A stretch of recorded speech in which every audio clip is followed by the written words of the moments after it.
you know what? God always wanted His best for you. Okay? He came here to give you life and have it more abundantly. Do you have life or do you have it more abundantly? You see? Ano sabi ng Proverbs 4:5? Get wisdom, get understanding, forget it not, neither decline from the words of my mouth. Sabi ng Panginoon, ha? Magtamo ka ng karunungan. Huwag mong kalimutan.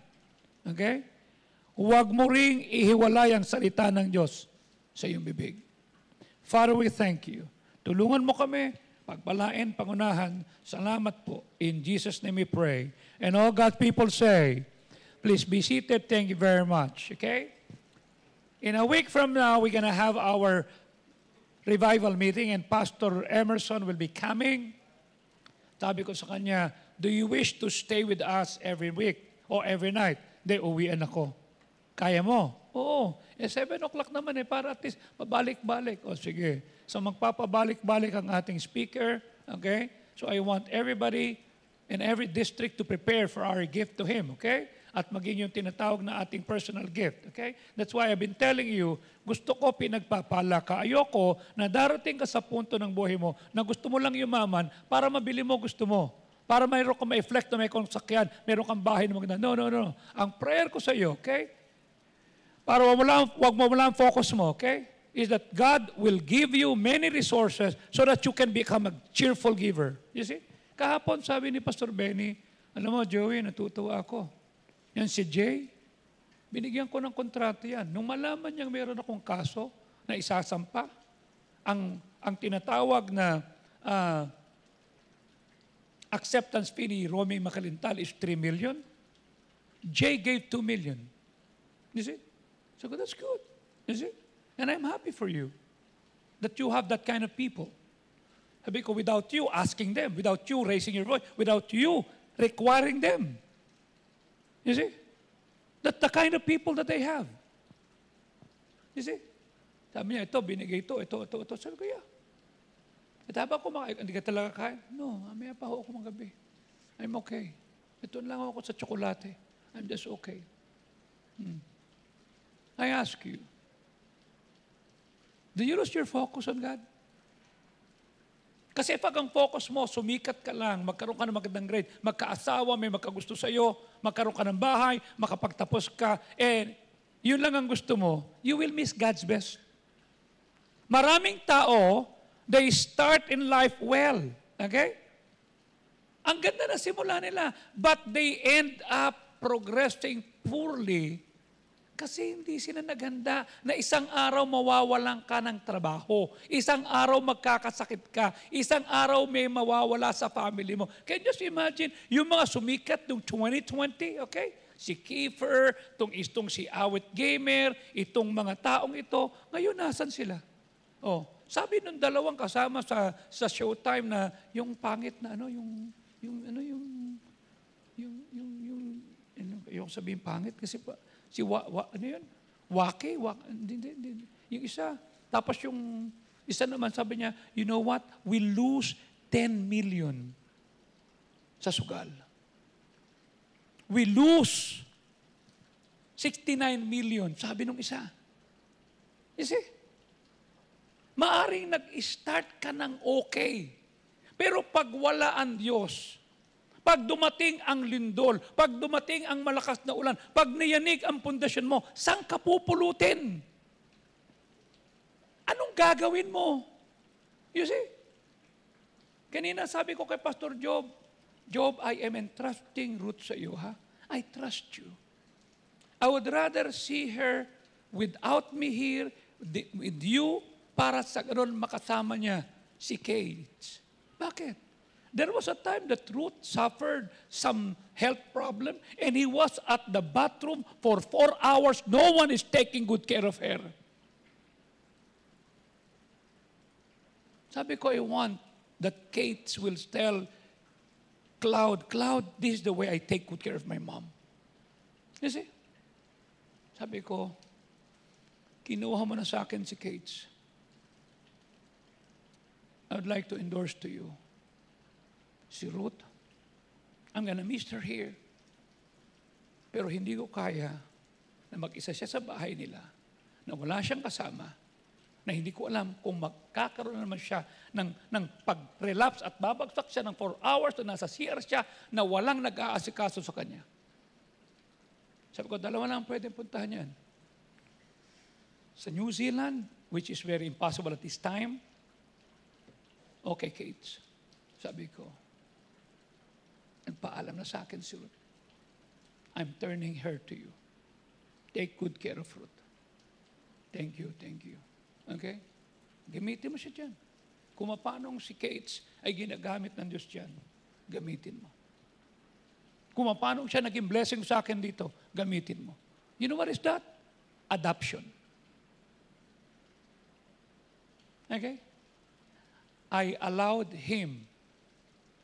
Ito yung sinabi ng Romans 16:1. Hindi naman sabi ng Romans 16:1. Okay? I recommend unto you Phoebe. Okay? Our sister, servant, na nasa Cenchrea. Verse number 2. Siya, tanggapin mo, kasi siya yung tumutulong sa akin sa mga gawain. Siya ay sukorer, siya ay tumutulong, siya ay blessing. Kahit sa akin. Tanong ko sa iyo, pag pumunta ka ba sa isang church, masasabi ko ba yan? Na ikaw ay kagaya ni Phoebe na sukorer, blessing, na tumulong sa ministry, na pinalago ang ministry, dahil nandiyan ka. You see? Sabi ko kay Ruth, we're gonna miss you here. But I'll be happy to hear from Pastor Job. And every time that we go there ni Ellen, to see that God is not yet done with you. You see? We grew up together. Mga binata at dalaga pa kami.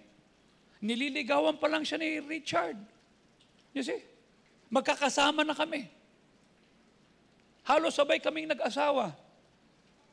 Halos sabay silang nagkaanak ni Ellen. Akala ko nga magiging manugang ko si Kate.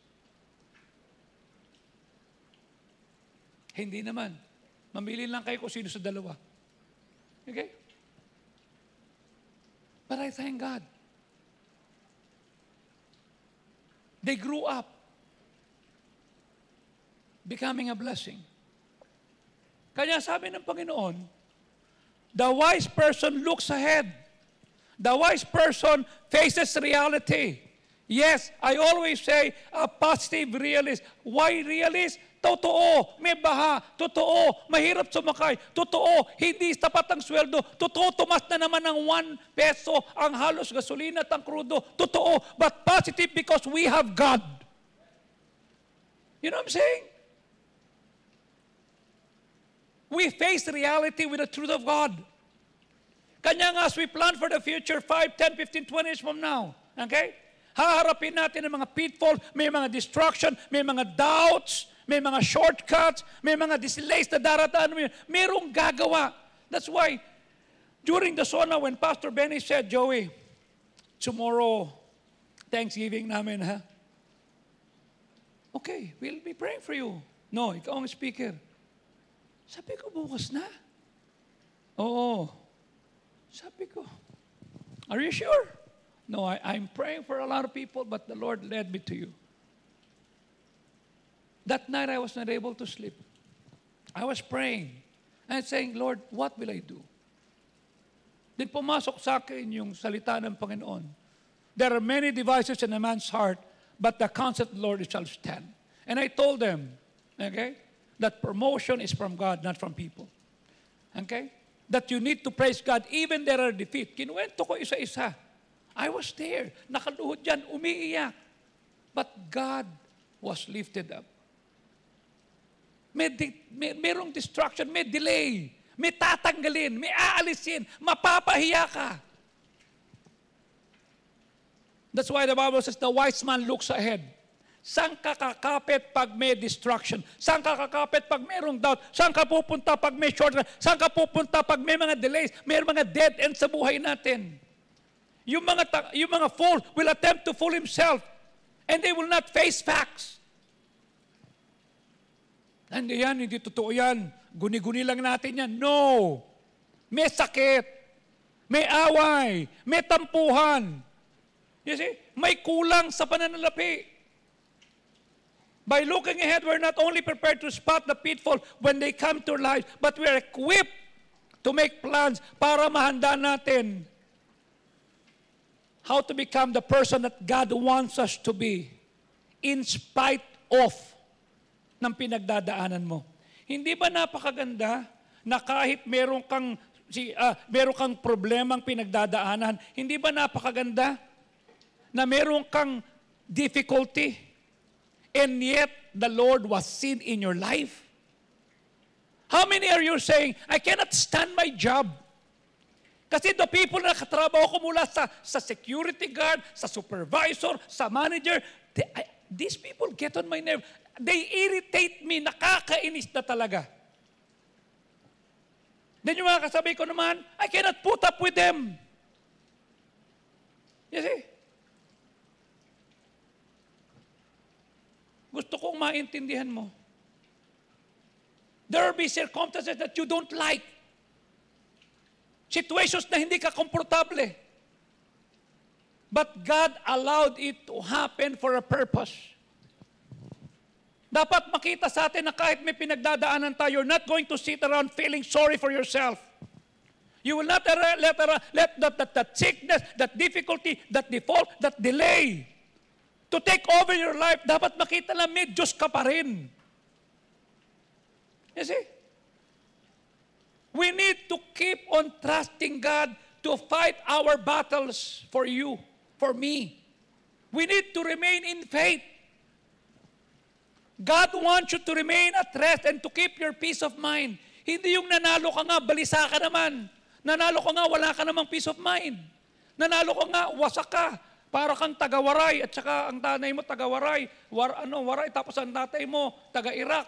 Anong ibig sabihin nun? Warak. Warak ang buti sana kung warak lang emosyong, pati baka buka, warak eh. When God is not moving in a situation, isa lang ibig sabihin niyan, it's not the time. It's not the time. He's working on you, He's working on me. Isentro natin ang isip natin, mga kapatid, sa place of peace when we can truly say, Panginoon, hindi ko maintindihan, pero naniniwala ako sa iyo. Pag naintindihan mo yung prinsipyo yan, it will make your life easier. You don't need to be frustrated when your plans did not work out. No. You don't have to be disappointed. Kasi you don't get the promotion you wanted. You don't get disappointed kasi yung crush mo may nakuha ng iba. No. Bagamat yung situation mo is hard and you may not like it, hindi ba nakita you're growing? You see? Nagbabasa ka pa rin ng Bible? Nagpe-pray ka pa rin? Nagsisimba ka pa rin? Hindi ba magandang patotoo yan na may pinagdadaanan ka, kumakapit ka pa rin sa Diyos? You see? God has not promised that He will not allow bad things to happen to your life. But He will allow bad things to happen so that you can see how powerful God is sa buhay natin. Ibig sabihin, if your prayers were not answered in the way we want, the way I want, maniwala ka that God has something better for you. Because He knows what is best for you. He knows what is best for us. You see? Kanya kung natatandaan mo, okay? Ang tanong ko sa iyo, nasan ka? Sa future na meron ka. That's why you need to ask God in humility. Ask God, Lord, help me to establish goals for the next decade of my life. 2045, 2035, nasan ka? Health-wise, spiritually wise, physically wise, relationally, mentally. You see? May kinawagan ako kahapon, sabi ko, how are you doing? Yeah, Pastor, I'm so sorry. I'm still not preaching. Why? When I stand behind the pulpit, Pastor, I cannot continue talking. Huh?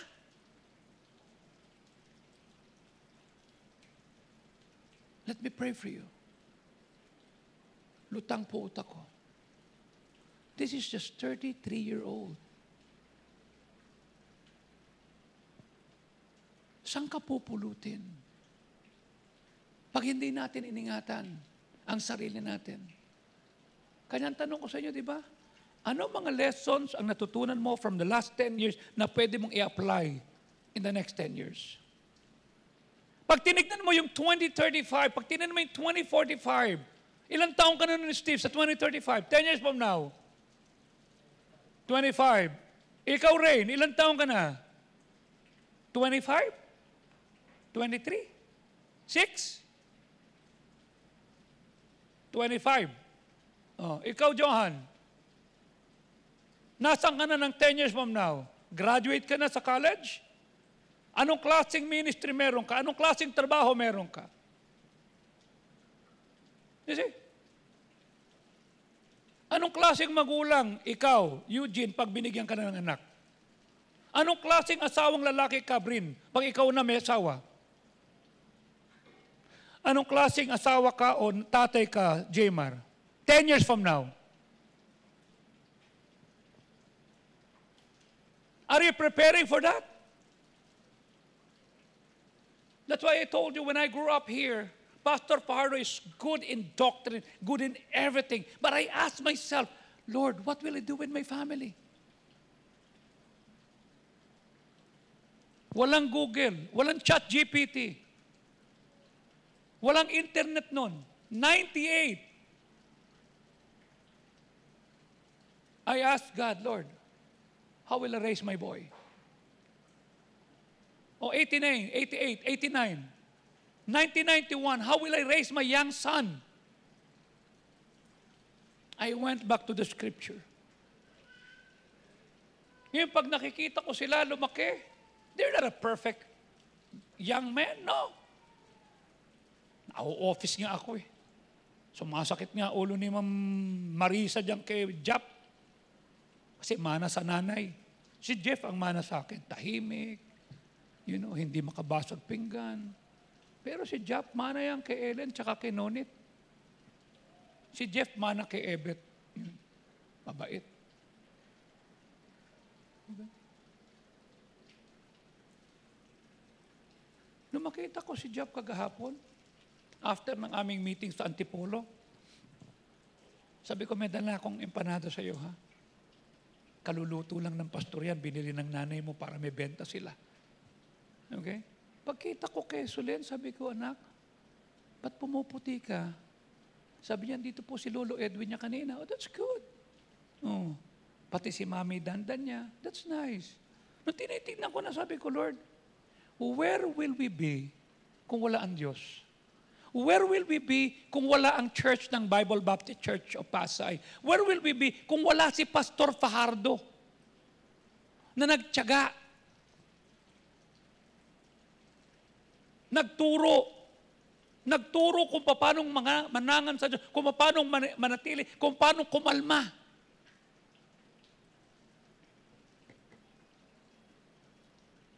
Sabi ko, are you still working? Yes, Dad. Okay, just wait. I'll just look at your daughter. You see? I'm just looking at my daughter-in-law, tsaka kay Megan. We're just having fun. Then I said, okay, let's pray. See, every night we prayed. Magpipray si Ellen, magpipray si Micah, magpipray si Jeff, magpipray si ako, then magpipray si Ellen, magpipray si Emeline, magpipray si Jeff, magpipray ako. At sasabihin ni Bron, ako din, pray ako. Mahaba ka mag-pray. No, kung mag-pray ako. O sige, mag-pray ka. Dear Jesus, thank you. Kung haba ng prayer mo, nak, nakakapagod ka. What I'm trying to say is this. What we did when they were young, when they were newborn, is what we're still doing now after 36 years. We still kneel down and pray. We still do what God would bless.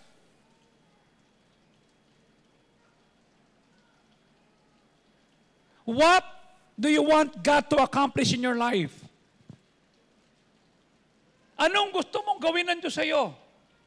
You see? Makapasa ka lang, Magkaroon ka na maraming sale? O makilala ang Panginoon sa magitan mo? You see? How does your goal reflect the power of God in your life? Do you dream big because you serve a big God? Because you worship a big God?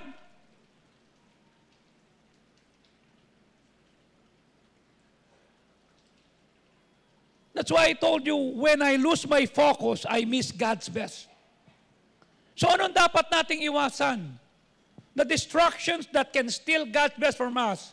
Unang-una, the distraction of pleasure. Hindi ka niligtas ng Diyos para maging masaya lang. Panahon na para magsaya. Forget mo na problema. Kahit magsaya ka, may problema. Yun pa rin ang biyenan mo. Yun pa rin ang bahay mo. Yun pa rin ang kapitbahay mo. Yun pa rin ang lugar mo na binabaha. Siya pa rin ang mayor. Siya pa rin ang tinatawag na governor mo. Siya pa rin yung congressman. Yun pa rin ang boss mo. It's okay to enjoy life. But if comfort and fun, yan ang naging main focus mo, nako po, you will miss God's best. Lahat ng naging masaya, ngayon umiiyak. Sabi, nalugi na po kami ng ano eh. You know, tapos yung dalawang ang sinasabi ko sa inyo, nalugi po kami sa casino ng 10 million. Masaya sila. Ngayon umiiyak, bakit? Baon sa utang. Ano sabi ng Proverbs 21:17? Siya na umiibig sa kalayawan ay magiging mahirap. Siya na umiibig sa alak at langis, hindi yayaman. That's why I thank God na natigil yung pag-inom ko kasi there was a time that I'm always drunk every day. Wala akong uwi ng bahay na hindi ako lasing, na hindi ako gumagapang. Now, 42 years after, I thank God I'm sober.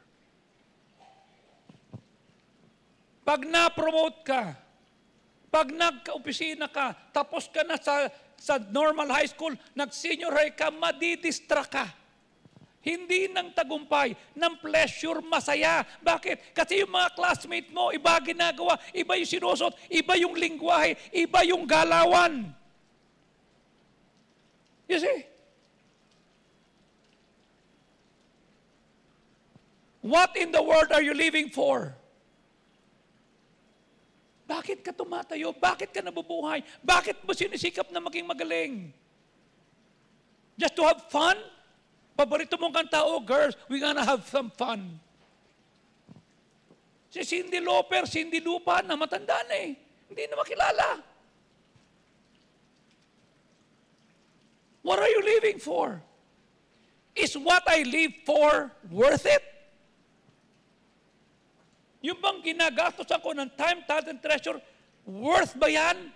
Will it reflect heaven? Will I receive a reward from God that God will say, thou good and faithful servant, because you have been faithful to the least, you will be faithful, I will make you ruler over many cities. Is that worth it?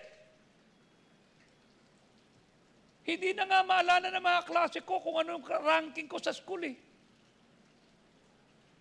Sa Sprague at saka sa Napocor, marami nang magagaling. Pero hindi mo pwedeng alisin yung mga bungang nadala ko. Hindi mo pwedeng alisin yung mga taong pinaglilingkuran. Sabi nga ni Pastor Robert kagabi,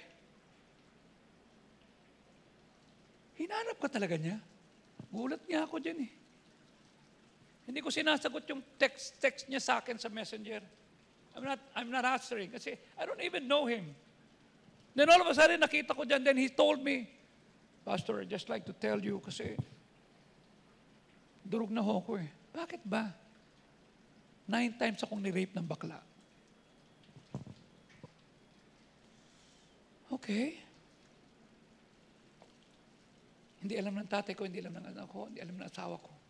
I just need to pour out it. So, what is your problem?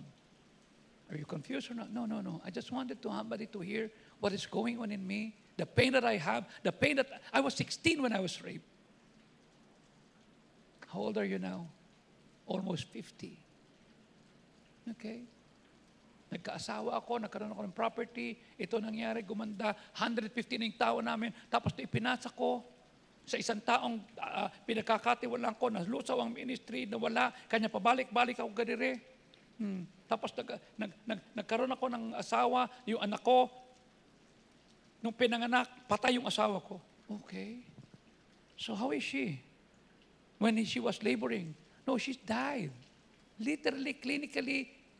But I prayed, sabi isang prayer pa. Then all of a sudden, nabuhay yung asawa ko. Really?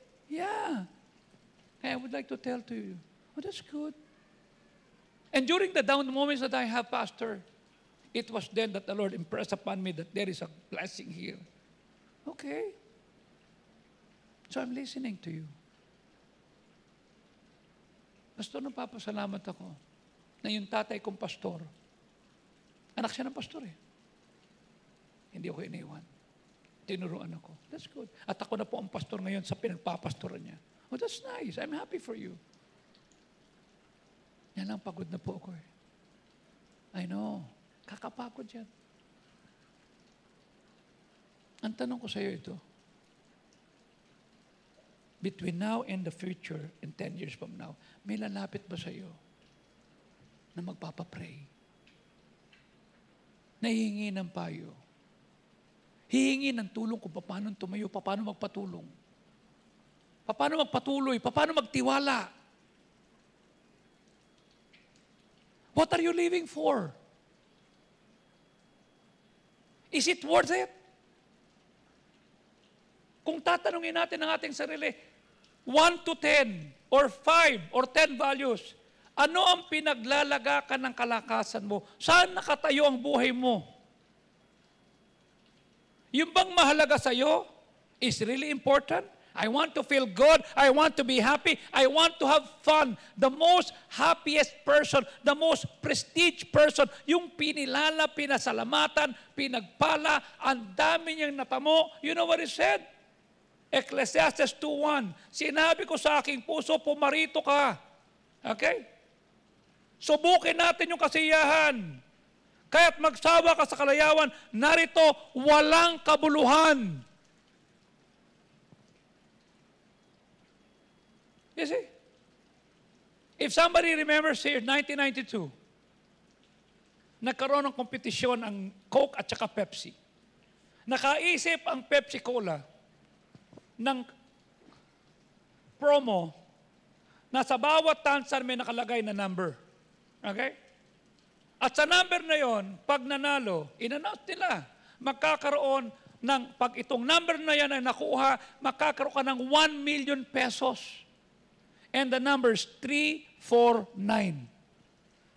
It so happened na nagkamali sila ng print. Okay? 600 plus ang na-print na tansan.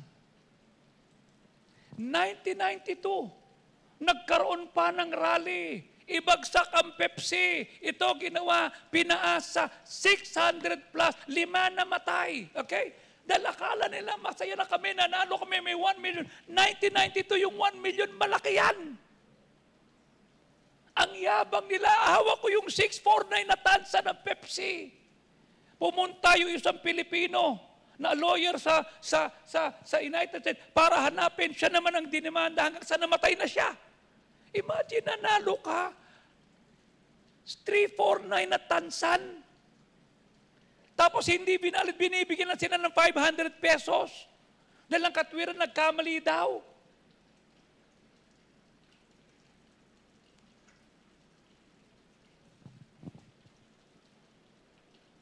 Do you want to have a fun life? Or a life that is worth living for? Pag sinabi nating fun, it depends on happenings. Pero mag-iiwan niya ng trouble when happenings are over. Pagkatapos na ng inuman, pagkatapos ng kasiyahan, pagkatapos na ng party, magtataka ka, bakit masakit ang ulo ko? Ba't wala akong saplot? Na-rape ka na. Ano nangyari? Okay? There was a time, sometime in 1995, may 2 estudyante ng UP Los Baños ang nakatambay at kinuha ng isang mayor sa Calauan. at ni-rape niya yung babae at pinatay niya yung lalaki. Okay? At pagkatapos kinabukasan, sabi niya sa mga tauhan niya, kunin niyo na, tapos na ako. Habang binabaybay nila yung lugar kung saan itatapon, sa Tamaraw, kanilang pinagsamantalahan. Walang mali ito sa babae, walang mali sa lalaki.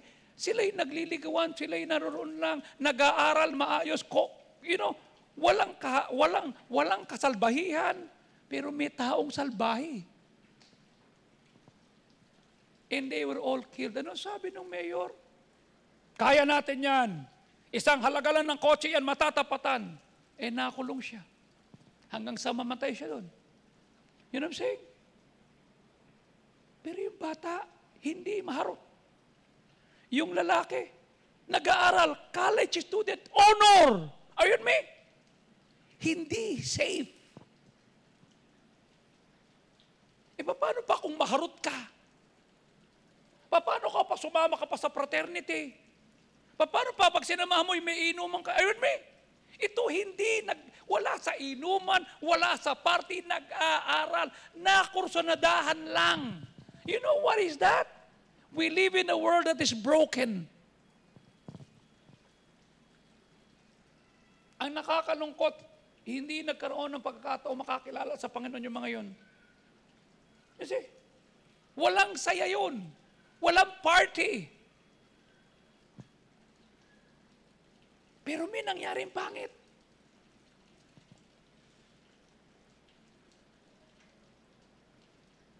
Feelings are unstable. The heart of man is never satisfied. One more round, one more tagay, one more dan, one more party, one more boyfriend. We will never be satisfied. That's why the Lord said, only Jesus can satisfy our soul. Huwag mong hanapin sa mundo. Yung tanging ang Diyos lang ang pwedeng magbigay. A man who lives in pleasure lives very selfish and purposeless life. Always longing but will never truly be happy. Laging kulang. Okay na magkaroon ka ng fun. Okay na magkaroon ka ng comfort. But if the primary focus of your ministry, of your life, is just fun, you will never fulfill your destiny. You see? You will never fulfill your destiny. The destruction of pleasure.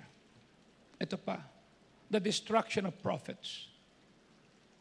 Kung kanya ka lang nabubuhay, kanya mo lang ginagalingan, kanya mo hinahasa ang sarili mo, kasi gusto mong kumita, walang masamang kumita ng pera. Kailangan natin yan.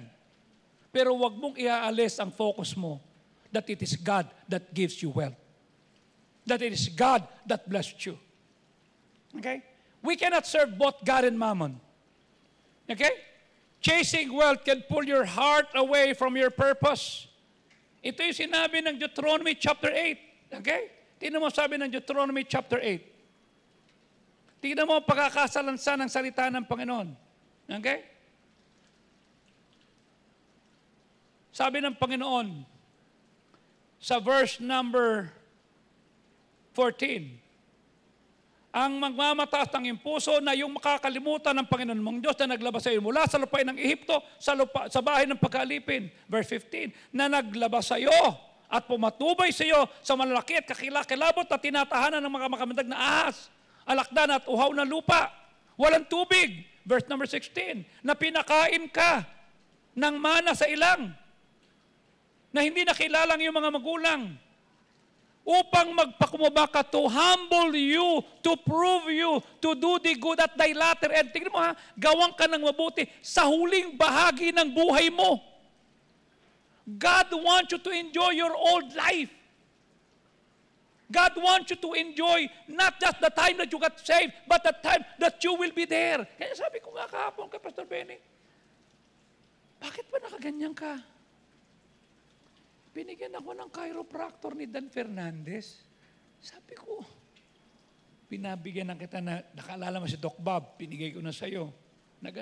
Makulit ano nangyari? Na-overstress nandito. Sabi ko, alam mo, tingin ko dyan, baka hindi chiropractor yun eh. Ano yun? TDS, galit sa'yo. Oo nga no. Biniro ko lang naman. Pero hindi ka ba nagtataka, Tay? Sa edad mong 74? Pag nagkasakit ka, saan ka tumupunta? St. Luke's. Dinalaw ko siya, nasa 6th floor. Mag-isa siya yun, sabi ng nurse, sir, bawal po. No, I'll just talk. Sabi ko, kamusta ka dyan? Ginagawa mo. Sabi ko, I have my appointment with the doctor because I need to check my health. Kahapon na magkasama tayo. Anong kahapon? Kagabi? Ano ka ba? Anong oras mo na kami pinauwi? 2:00. Basta dito ka. Sabi niya, tapos na ako. Paalis na kami. Mamayang konti, tumawag si JR. Sabi niya, Pastor, wag daw kayo umalis, mag-uusap lang kayo. Sabi ko, alam ko na yan. Sabi ko, tawagan mo yung tatay mo kasi kasama ko siya. Sabi ko sa kanya, hindi ka ba natutuwa na may sakit ka? May doktor ka. Ilan ang mga matatandang pastor na nagtagal sa ministry for 40 or 50 years na may sakit, walang mapuntahang doktor? Walang ospital. Tatawag sa akin. Kanya kahapon, nung makita ko na si Dr. Charlie Sakian, okay, ay mabibigyan ng parangal, pinost ko. Mag-like kayo doon, mag-like ka. Kasi pagka may sakit doon, pupunta. Congratulations, Dr. Sakian. Imagine si Pastor Ruben Belmonte has been in the ministry for such a long time. Nakapila doon dahil bibigyan siya ng angiogram na nag-iintay pa ng, sabi ko, what happened to the church? Ba't hindi mo pagamot?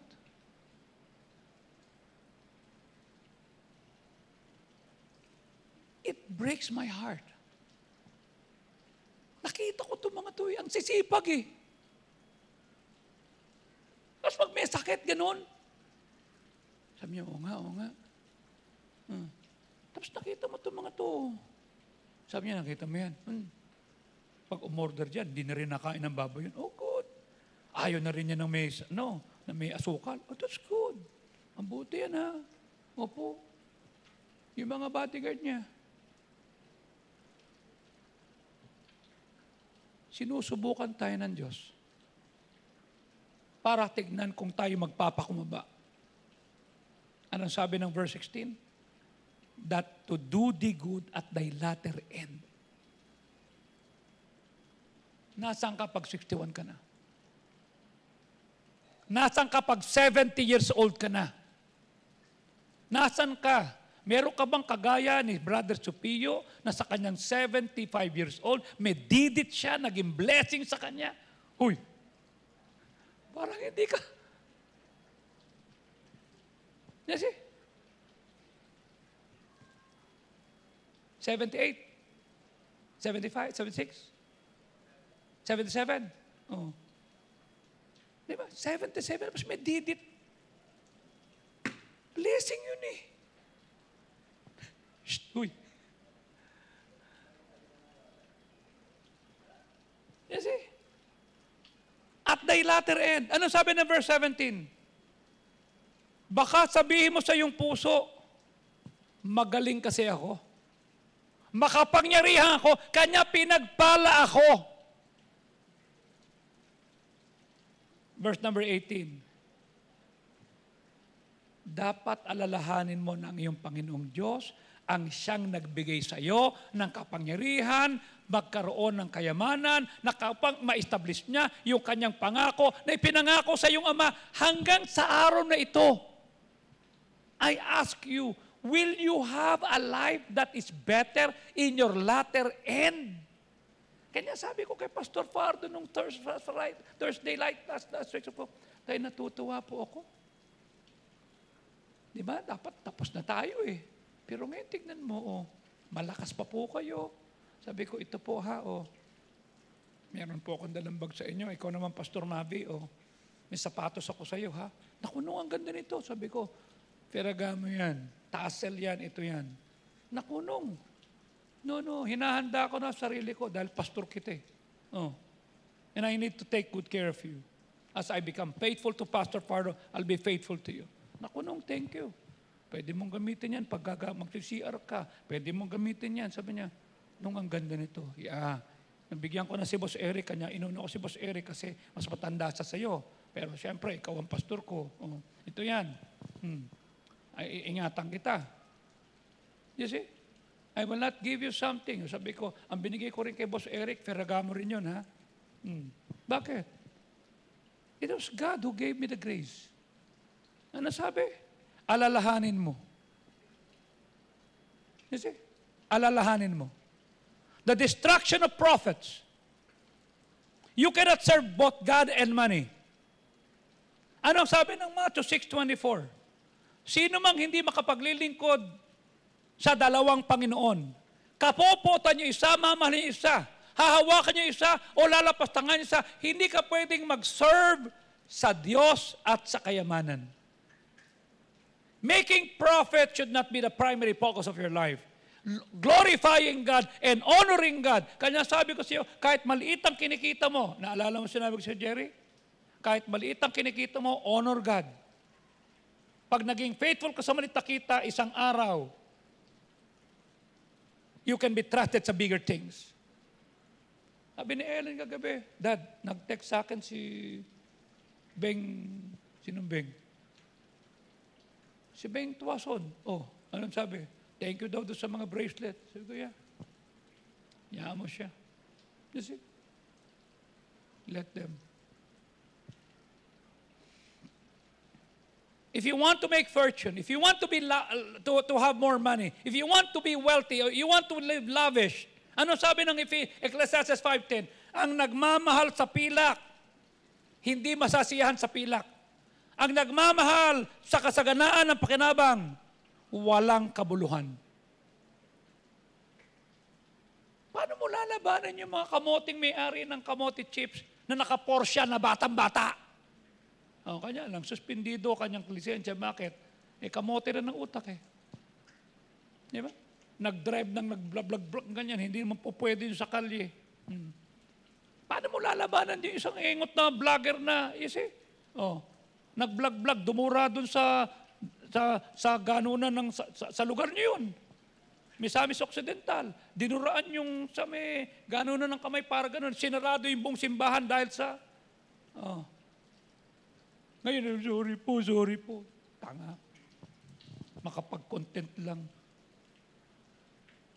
Sabi ko, dapat pakulong yan. Bakit? Walang respeto.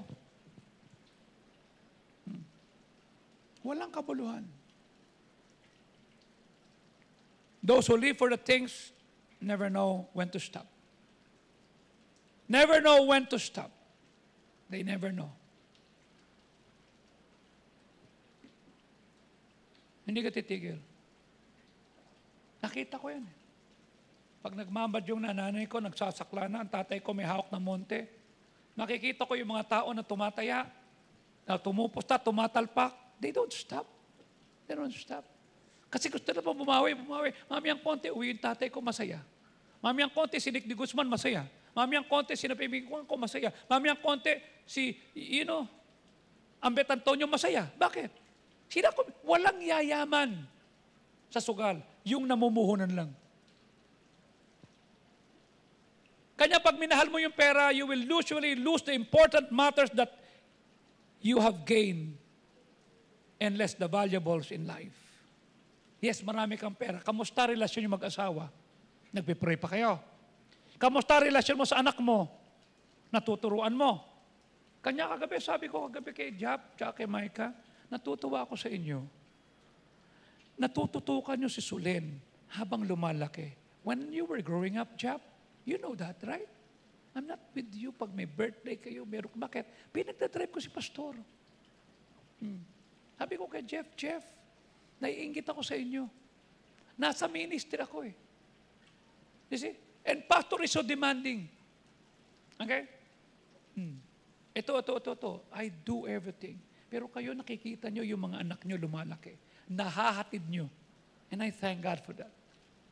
Hindi maalala ng mga anak nyo yung magandang laruan. Maalala nila yung oras na nilaan mo sa kanila. Yung oras na binuhat mo sila. Yung oras na tinuruan mo sila, sasabi mo, bua ba. Pag tinuro namin si Bron, what did you learn that Ma'am Josie taught you?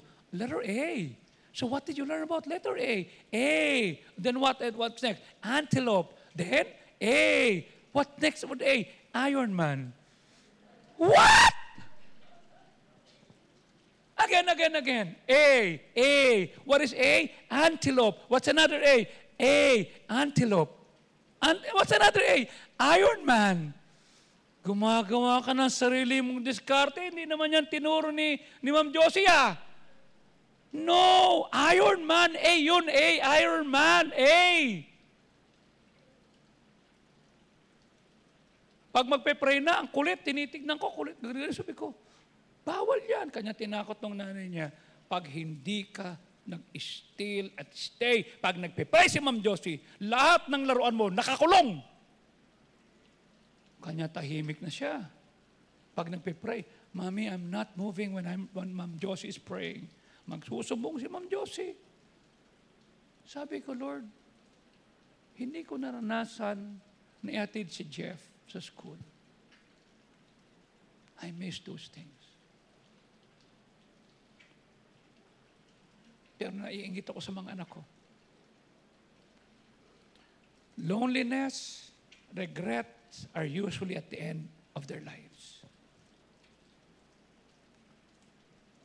2035, will you be lonely? Will you regret at sabihin mo, hindi ko man lang nakitang nasubaybayin yung anak ko. Hindi ko man lang nakitang lumago at sumunod sa tubig na bautismo. Hindi ko man lang nakitang naging mataayos to. All temptations falls into one of these categories, mga kapatid. If you're a parent, someday uupo ka sa anak mo. Manonood kayo ng television and you will invite to commercials, okay? And every advertisement in the world falls under these categories. Pleasure, profit. It will produce pleasure, power, prestige. And every single advertisement is based on world's value system. Parang pumunta ka dyan. Loving God and obeying God is the main thing. It's always the main thing. Ano sabi na Matthew 6:31, 33, before I close? But seek ye first, not the church, not God, His kingdom, His righteousness, and all these things. Ano yung these things? Pera, katanyagan, power will be added. Meaning may blessing ka na. You see? May blessing ka na. Dadagdagan na lang ng Diyos.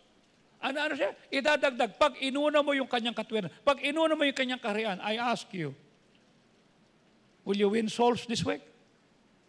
Will you tell Jesus to other people? Will you tell them what God did to you? Do you tell them how God has changed your life? You see? This is the most wonderful thing. When Pastor Job called kanina, sabi niya, Tol, lagi nagpapasama si Greg. Sabi ko, no, don't worry. Once we finish everything, I'm gonna put up a church there. At ang member natin si Greg, babaptize ko yan, pati si Misedro at yung mga staff niya. Okay? I'll put up a church in Zamboanga City. And I'll do everything that we can have. Bakit? Souls of men are more important. The souls of men. Iiwan mo lahat ng blessing mo rito eh.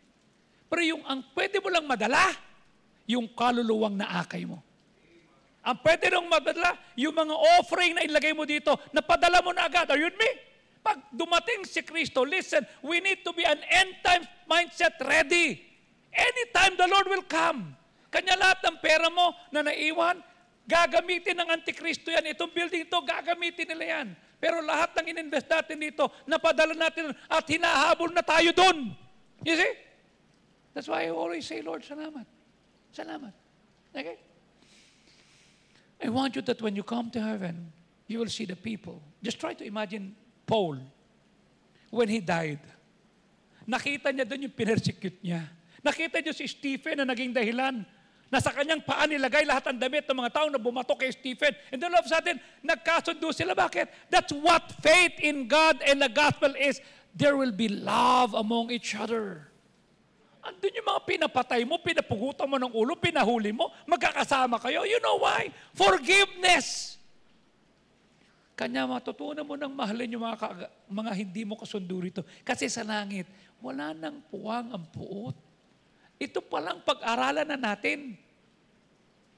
I want that one day God will say, I add all those things to you kasi inuna mo ang kaharian ko. Inuna mo katwiran ko. You see? Excited na ako sa pagbabalik ko sa TUP, Taguig. Kay Francis na magiging hepe at TUP president. Sabi ko, isa lang.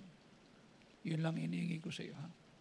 Once na mag-formulate yan, I want to go back where I grew up. Where I have my first ministry. Conducting Bible studies. Bringing them here. Huwag na sa Manila, layo. Iyaan ko na sila doon, Taguig na lang para malapit, isang sakay lang. Okay? Kaliwa. Sabi ko, dadaling ko dito. Kagaya nun dati. You see? I ask you. Where's your focus? Pleasure? Where's your focus? Profit? You will lose God's best. Let's all stand up. Lord, we thank you. Huwag mo pong hayaan na madidistract kami. Huwag mo pong hayaan mawawala ang aming focus. Huwag mo pong hayaan na makita namin nasan kami 10 years from now. Makita namin na yung goal na meron kami, magpapakita ng kapangyarihan, kadakilaan, at kabutihan mo sa aming buhay. At tulungan po na mangarap kami na malaki kasi nagsaserve kami sa malaking Diyos. At huwag mo pong hayaan ng distraction, ng pleasure, yung fun, yung feeling good, happiness, hindi itong focus namin. Hindi rin po yung kumita lang kami. Kung di yung maluwalhati ka namin, mahalin ka namin, sundin ka namin, mag-akami ka ng kaluluwa, may mga bisita kami every Sunday, may mababaptize dahil sa amin, mayroong susunod, mababagong pamilya. Lord, doon kami dapat mag-focus. That's the most wonderful thing. Tulungan mo po kami, Panginoon, magkaroon kami ng pag-ibig sa kaluluwa. Magkaroon kami ng pag-ibig sa bawat pamilya kasi walang magagawang presidente, ang mga namumuno, ang pwede lang makagawa at makapagbago, ikaw, salita mo, word of God, gospel, at kami. Kasi kami ang mensahero mo. Lord, tulungan mo kami. While heads are bowed, eyes are closed, will you come to the altar and say, Lord, help me. Can you teach me to love you? Can you teach me to have a focus on you and not on pleasure and not on profit? Dito po sa altar. God bless you.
I want you to go to your family and pray.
Father, we thank you for this wonderful time. Teach us to become better and much better, because we will not lose our focus. Not profit, not pleasure, not power, but you. Thank you. In Christ's name we pray. Amen.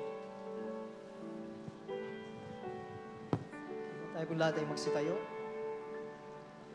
Dadako po tayo sa ating pagbibigayan. Let's sing our offering song, Give It Right This Time.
Psalms chapter 29, verses 1 and 2. Give unto the Lord, O ye mighty, give unto the Lord glory and strength. Give unto the Lord the glory due unto His name. Worship the Lord in the beauty of holiness. Bago po tayo mag-pray, harap po tayo sa likod. Let's pray. Our dear Heavenly Father, in Jesus' name, we come to your holy presence. O God, we thank you for this evening that you have given to us. Thank you for the opportunity to worship you in spirit and in truth. And we thank you for the message na napakinggan po namin ngayong gabi.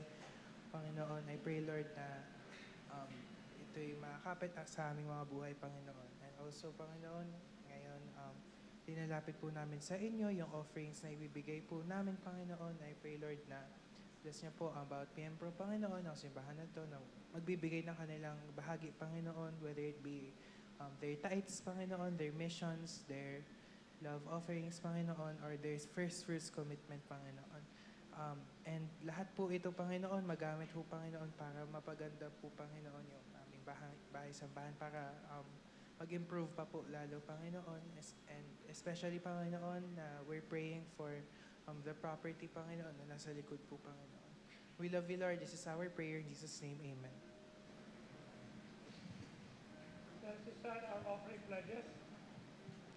Ako'y nagbibigay bilang pasalamat sa nakalipas sa kabutihan ng Diyos sa akin. Ako'y nagbibigay bilang patunay ng Diyos pa rin ang pinakamahalaga sa akin. Ako'y nagbibigay dahil sa pananampalataya sa inaharap ang Diyos ang patuloy magpala sa akin. Do you believe that? Please be seated. You can bring your offerings now.